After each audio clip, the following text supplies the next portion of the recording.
YCP chief Jagan కు CM Chandrababu counter ఇచ్చారు. Medical college అంటే ఏంటో తెలియని వాళ్ళు మాట్లాడుతున్నారని ఎద్దేవా చేశారు. భూమి ఇవ్వగానే అది మెడికల్ కాలేజీ అయిపోదన్నారు. మెడికల్ కాలేజీల అంశంపై అసెంబ్లీలో చర్చకు రావాలంటూ సవాల్ విసిరారు.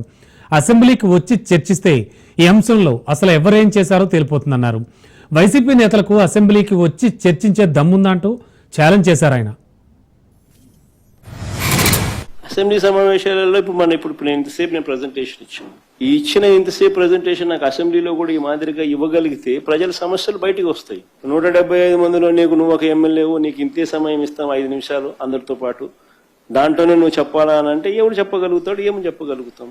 నేను ఇంతసేపు ప్రజెంటేషన్ ఇస్తే 3 టాపిక్ల మీద మీకు పూర్తి అవగాహన ఇచ్చిన, ఇంతసేపు మీరు నాకు అవకాశం ఇచ్చితే. మరి లీడర్ ఆఫ్ ది అపోజిషన్ అనే వ్యక్తి మాట్లాడినప్పుడు సమగ్రంగా తాను మాట్లాడే అవకాశము, పరిస్థితులు అసెంబ్లీలో స్పీకర్ ఇవ్వాల్సిన ధర్మం స్పీకర్కు ఉంది. ఉన్నది ఏకైక ఒకే ఒక్క పార్టీ, ప్రతిపక్ష పార్టీ. కనీసం మల్టిపుల్ పార్టీస్ అన్న అపోజిషన్ లో ఉన్నాయంటే అది లేదు. ఆ పార్టీ నువ్వు ప్రతిపక్షం ఎందుకంటంలా?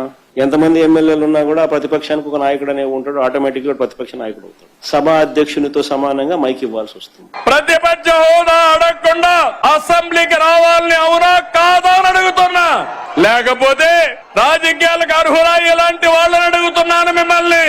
శాసనసభకు రాకుండా రప్ప అని రంకెలేస్తున్నారు. తీరు మారిందా అని అడుగుతున్నా మిమ్మల్ని.